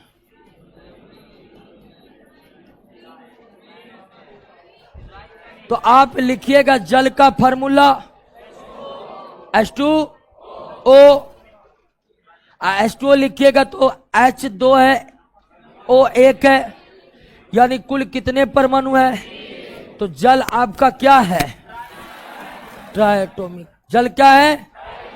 कभी सीधे पूछ देगा हाइड्रोजन कितने एटॉमिक होते हैं? 2 एटॉमिक होते हैं। ब्रोमीन कितने एटॉमिक होते हैं? कभी कभी देगा निम्नलिखित में कौन मोनो एटॉमिक है? तो मोनो एटॉमिक में धातु आते हैं, अक्रिय गैस आते हैं और कार्बन आते हैं। क्लियर। Atomicity clear. परमाणुकता क्लियर हो गया। अणु क्लियर हो गया। परमाणु क्लियर हो गया। एक बार फिर से पढ़िए एटॉमिसिटी को।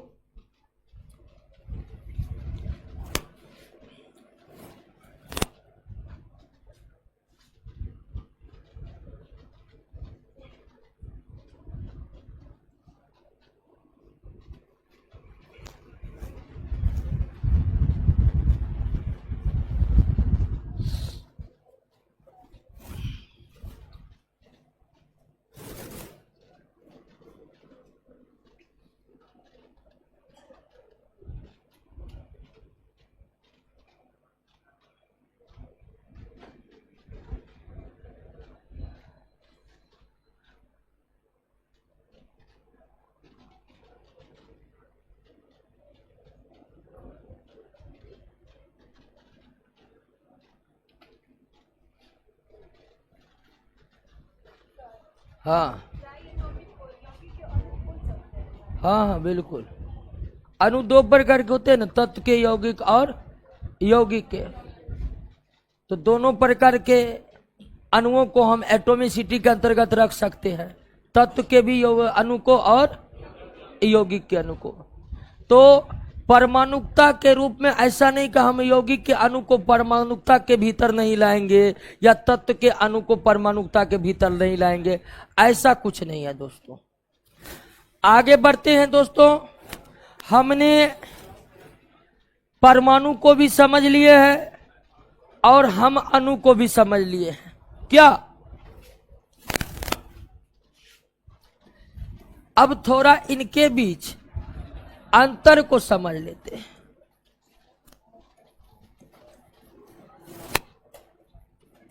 और हमको लगता है इतने बेहतरीन तरीके से आप लोग समझे कि अंतर को खुद ब खुद समझ सकते हैं। क्या?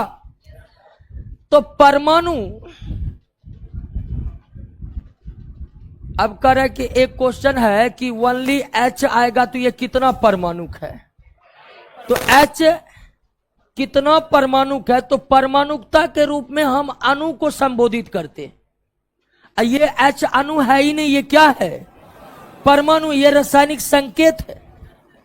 तो ये हाइड्रोजन को प्रदर्शित कर रहा है, ये परमाणुकता को प्रदर्शित नहीं कर रहा है। तो परमाणुकता के अंतर्गत हम अणु को रखेंगे, किसी परमाणु की परमाणुकता नहीं होती है, किसी परमाणु की परमाणुकता नहीं होती है, बल्कि परमाणुकता किसकी होती है, अणु की होती है। किसकी होती है, तो ओनली एच आएगा तो कितना परमाणु होगा, तो ओनली एच का मतलब कितना परमाणु, एक परमाणु। वो रासायनिक संकेत है, और रासायनिक संकेत कितने परमाणु का प्रतिनिधित्व करता है, एक परमाणु का। अब आइए दोस्तों, परमाणु और अणु के बीच के अंतर को समझते हैं। सबसे पहले परमाणु सूक्ष्मतम कण है, परमाणु क्या है, और अणु भी क्या है, सूक्ष्मतम कण है। लेकिन इसका निर्माण किससे होता है, तो अणु से ज्यादा सूक्ष्म कौन है, क्लियर है। तो अणु भी सूक्ष्मतम कण ही है, परमाणु भी सूक्ष्मतम कण है, लेकिन अणु चूंकि परमाणु से बनते हैं तो हम कह सकते हैं कि अणु जो है परमाणु से बड़ा होता है। अणु जो है परमाणु से, एकमात्र अपवाद एक परमाणु के संदर्भ में है, क्योंकि एक परमाणु अणु परमाणु में कोई डिफरेंस नहीं रहता। दूसरा कि परमाणु बहुत ज्यादा क्या होते हैं, क्रियाशील होते हैं, और ये आपका क्रियाशील नहीं होते हैं। क्रियाशील होते भी है तो बहुत कम, नहीं होते हैं। तीसरा कि सभी परमाणु क्या होते हैं, गोलीय होते हैं, लेकिन अणु की आकृति क्या होती है, भिन्न भिन्न होती है। अणु की आकृति क्या होती है, भिन्न भिन्न होती है।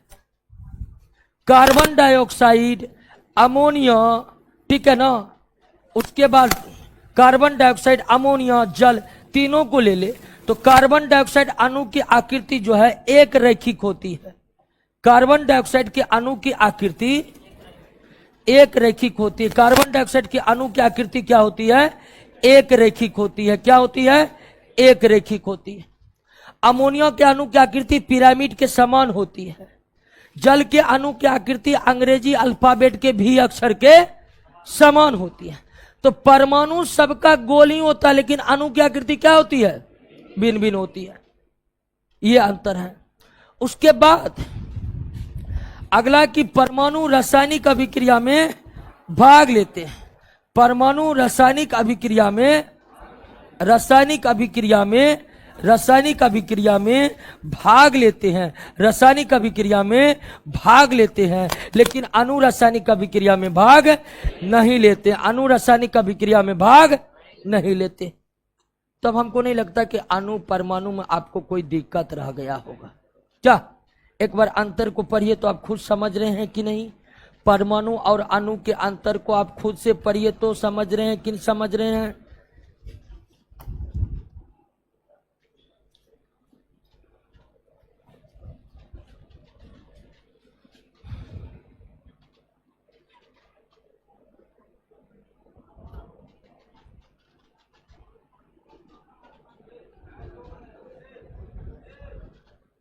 क्या हुआ,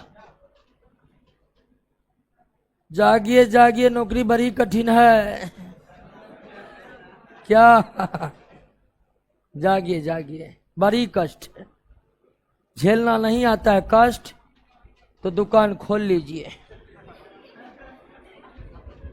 क्या जागिए जागिए।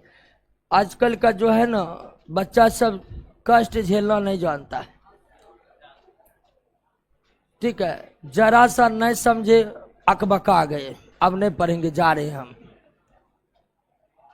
तो कष्ट झेलने का हुनर पैदा कीजिए, क्योंकि जनरल कंपटीशन का तैयारी कोई आसान तैयारी नहीं है। बहुत मोटिवेटर का गैंग पैदा हो गया है जो हल्ला करते रहता है कुछ नहीं है कुछ नहीं है, और जो हल्ला करते रहता है कि कुछ नहीं जनरल कंपटीशन में उसका पता लगे कि उसका कोई खानदान में नौकरी कर रहा है। तो ऐसे लोग से बच के रहना है। कोई भी तैयारी आसान नहीं होती, आपको लगातार पढ़ते रहना है, पढ़ते रहना है, पढ़ते रहना है। बस जिंदगी का तो 2-3 साल दे दीजिए, 2 साल अगर मन से दे दीजिएगा तो बाकी का सारा साल जो है हंसी खुशी बीतेगा दोस्तों। अब बहुत चक्कर में आ भी जाता है तो मोटिवेटर के गैंग में नहीं फंसना है। मोटिवेटर आएगा कहेगा कि हम बताएंगे आपको स्मार्ट तैयारी क्या होता है। स्मार्ट तैयारी यही होता है कि एक लाइन परमाणु के बारे में, एक लाइन अणु के बारे में, अणु परमाणु खत्म दोस्तों। कल तीसरा चैप्टर होगा। यही है स्मार्ट तैयारी, यही नहीं होता है। और तो और एक और चलता है कि ज्यादा पढ़ लेने से नौकरी नहीं होता है। अब कहिए कम पढ़ने से नौकरी हो रहा है तो ज्यादा पढ़ने से काहे नहीं होगा? ये समझ से परे है कि नहीं? ज्यादा पढ़ने से नौकरी नहीं होता। अरे काहे नहीं होता है? थोड़ा लेट से होगा, होना तो होगा ही। जब कम पढ़ने वाला को हो गया है तो ज्यादा पढ़ने का ये होगा, थोड़ा लेट से होगा लेकिन होगा तो मतलब ऐसे ऐसे तर्क गढ़ेगा ना कि आप नहीं सोचिएगा तो लूटा जाइएगा। बहुत मोटिवेटर का कि ज्यादा मेहनत करने से कुछ नहीं होता है, स्मार्ट तरीके से मेहनत करना है। अब लीजिए भाई, स्मार्ट तरीका कौन है? पतेन है। तैयारी का एक मूल मंत्र है, परीक्षा के पूरा सिलेबस को गेट बाय हार्ट रखिए। समय नहीं है कि छांट छांट के पढ़िएगा। पूरा सिलेबस कंप्लीट करके रखिए, परीक्षा में बैठिए, जहां से पूछेगा उत्तर दे दीजिएगा, खेल समाप्त है। और हम पढ़ने आए हैं तो सारा समय पढ़ने में न व्यतीत करेंगे। अब बहुत मोटिवेटर का गैंग रूटीन बनवाता है विद्यार्थी से, 2 घंटा सोना है, 2 घंटा खाना बना। अरे हम पटना पढ़ने के लिए आए हैं, सारा घंटा पढ़ेंगे, अब बाकी सुतेंगे।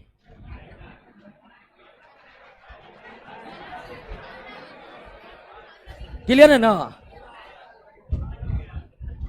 अब मोटिवेटर जो है ना पतला पतला किताब देगा। अब थोड़ा मेरा मटेरियल जो है देखिएगा मोटा हो जाता है। अब मोटा हो जाता है, हम क्या कर सकते हैं? अब बहुत तो हमको कह दिया कि इतना पढ़ाता, पूछेगा अरे इतना पढ़ाता क्या ग्रेजुएशन का पढ़ा रहे हैं आपको? क्या नमे दसवंग चीज पढ़ा रहे हैं? कोई ज्यादा पढ़ा रहे हैं क्या? इतना भी नहीं पढ़ाएंगे तो आपको लगता है रिजल्ट होगा? और इतना ही पढ़ा रहे हैं, हमारे बारे में हल्ला उड़ा देते, बहुत पढ़ा रहा है क्या, झूठ मूठ के इतना से नहीं आएगा क्वेश्चन। तो तरह तरह के इन सब चीजों में नहीं पढ़ना दोस्तों। एकमात्र तरीका है, लगातार पढ़ते रहिए, पूरा सिलेबस क्लियर करके रखिए, नौकरी 100% आपका कंफर्म होगा। आइए अगला टॉपिक पर क्या है? आयन। क्या हुआ?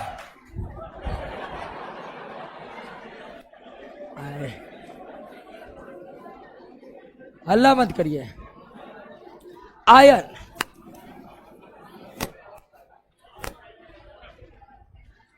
अब आयन को समझते हैं। आयन को समझते हैं।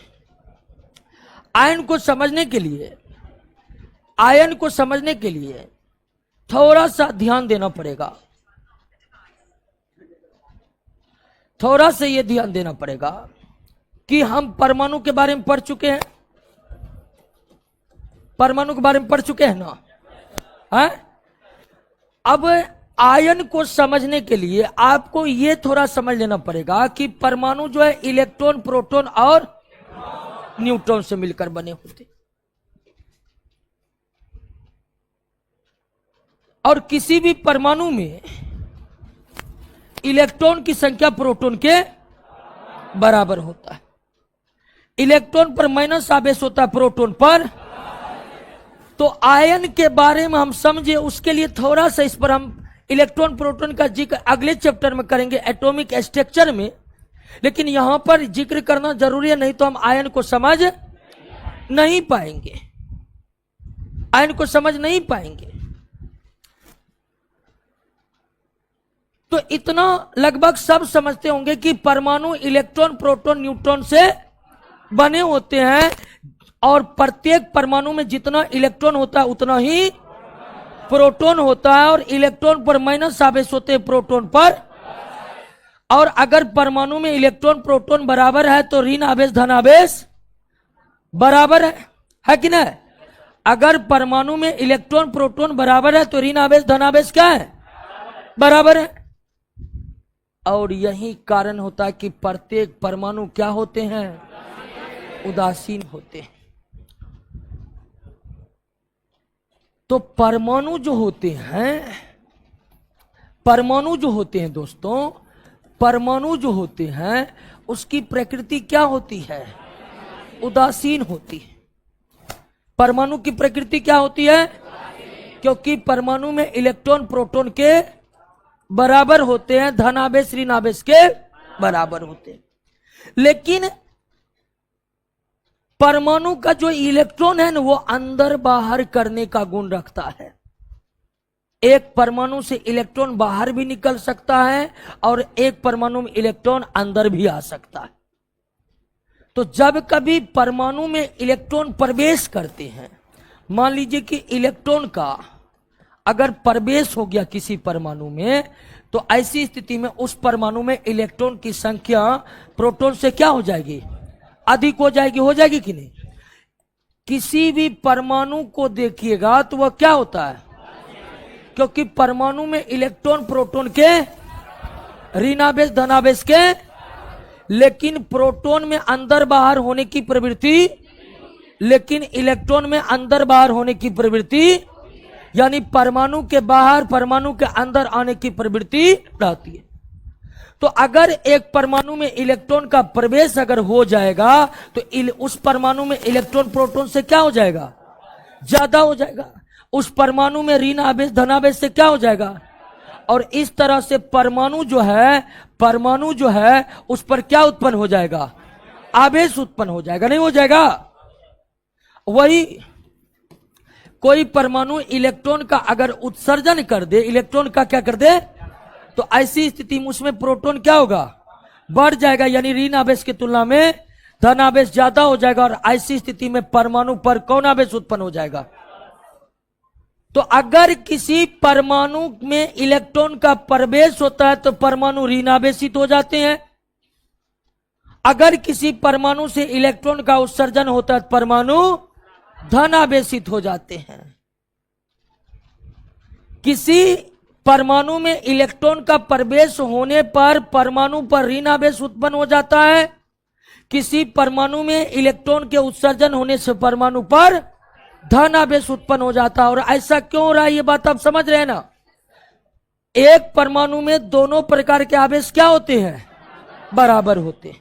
लेकिन इलेक्ट्रॉन प्रवेश करेगा तो इलेक्ट्रॉन बढ़ेगा, प्रोटॉन ऋण आवेश बढ़ेगा, धनावेश, इससे परमाणु पर कौन आवेश आ जाएगा? ऋण आवेश।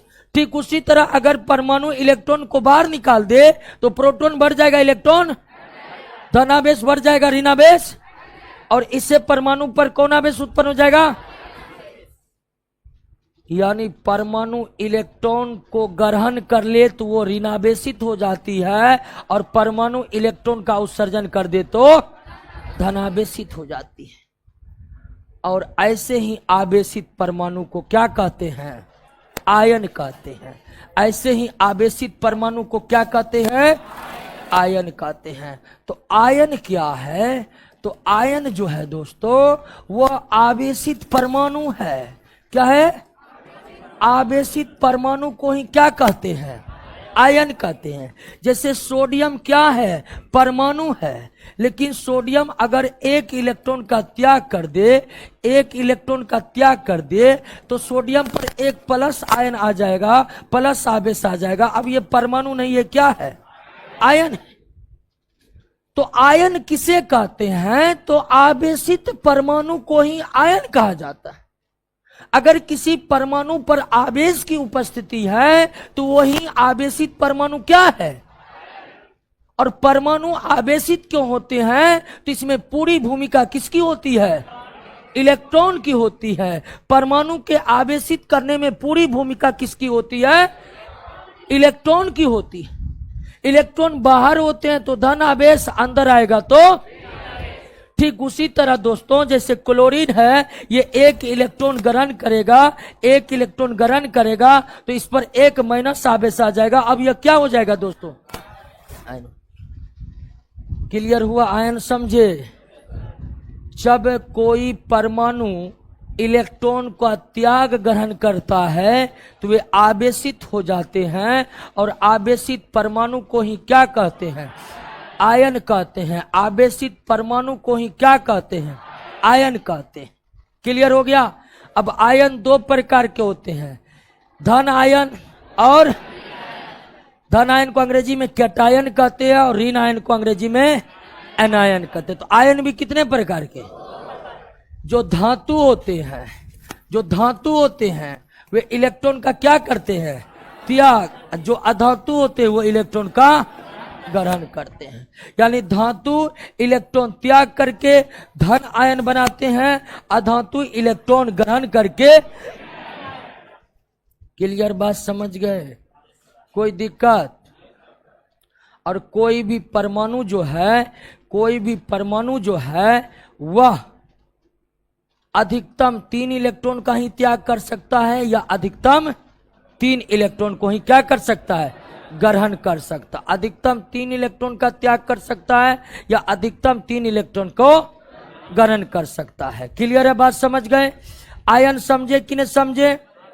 आयन आवेशित परमाणु को क्या कहते हैं? आयन कहते हैं। आवेशित परमाणु को क्या कहते हैं? आयन कहते हैं। आयन कितने प्रकार के? धन आयन और धन आयन का निर्माण कैसे होगा? त्याग से। ऋण आयन का निर्माण, धन आयन का निर्माण कौन करता है? ऋण आयन का निर्माण। क्लियर हो गया? अब ध्यान दीजिए दोस्तों कि आयन भी दो प्रकार के होते हैं। आयन कितने प्रकार के होते हैं? 2 प्रकार के। आयन कितने प्रकार के? एक तो धन आयन, ऋण आयन, समझ ही गए। एक होता है आपको सिंपल आयन और दूसरा कॉम्प्लेक्स आयन। एक ही प्रकार के परमाणु वाला जो आयन होता है, जैसे chlorine ion, sodium ion, aluminium ion, aluminium ion, ठीक है, ऑक्सीजन आयन, तो ये सब आयन क्या है? उसी तरह आप नाइट्रेट, ध्यान दीजिएगा, NO3 को नाइट्रेट पढ़ते हैं और NO2 को नाइट्राइट पढ़ते हैं। क्या पढ़ते हैं? तो ये सब जो आयन है, NO3, NO2, सल्फेट का नाम आप सुने होंगे, सल्फाइड का नाम सुने होंगे। तो आयन 2 प्रकार के होते हैं, सिंपल आयन और, जब आयन में एक ही प्रकार के परमाणु है तो वो क्या है? और जब आयन में एक से अधिक प्रकार के परमाणु है तो कॉम्प्लेक्स आयन। कोई दिक्कत है इसमें क्या? नहीं ना। तो आवेशित परमाणु को ही क्या कहते हैं? आवेशित परमाणु को ही आयन कहते हैं। परमाणु आवेशित क्यों होते हैं? तो इलेक्ट्रॉन के अंदर या बाहर निकलने के कारण। इलेक्ट्रॉन बाहर निकल गया तो परमाणु धनावेशित, इलेक्ट्रॉन अंदर आ गया तो परमाणु ऋणावेशित। लेकिन ये याद रखना है कि धातु ही इलेक्ट्रॉन का त्याग करते हैं, अधातु ही इलेक्ट्रॉन को ग्रहण करते हैं। यानी धातु धनायन बनाते हैं, अधातु ऋणायन बनाते हैं। और इस तरह से देखें तो आयन कितने प्रकार के? तो अणु, परमाणु, आयन समझे? देखिए नोट, अब एक होमवर्क है। वैलेंसी देख रहे हैं? वैलेंसी कैसे निकाला जाता है इसका जिक्र जो है हम अगले चैप्टर में करेंगे। वैलेंसी जानने के लिए इलेक्ट्रॉन प्रोटॉन को डिटेल में जानना जरूरी है और इलेक्ट्रॉनिक विन्यास, इलेक्ट्रॉनिक कॉन्फ़िगरेशन को भी जानना बहुत जरूरी है। लेकिन हम केमिकल फार्मूला लिखना सीखे, इसके लिए वैलेंसी को थोड़ा याद रखना। तो जब वैलेंसी अगला चैप्टर में हम पढ़ेंगे वैलेंसी का कॉन्सेप्ट क्या है, लेकिन फिलहाल जो प्रमुख तत्व है उसका वैलेंसी आपके नोट में दिया हुआ है। और अगले क्लास में सारा वैलेंसी सबके होंठ पर होना चाहिए। ये होमवर्क रहा, क्लियर? मिलिए दोस्तों वैलेंसी याद करके अगले क्लास में।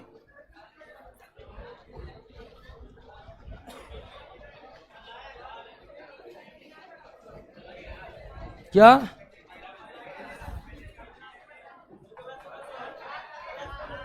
क्या क्लास?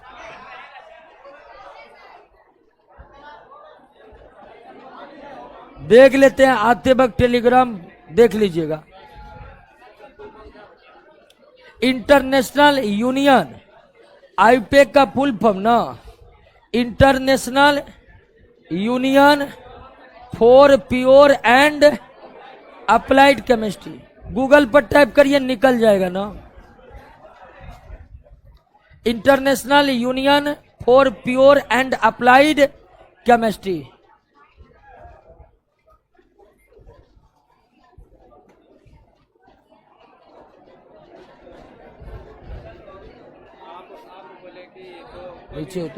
नीचे उतरिए ना।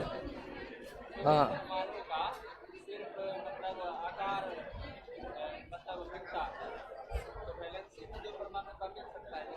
ना वैलेंसी मिल सकता, हाँ वैलेंसी मिल सकता।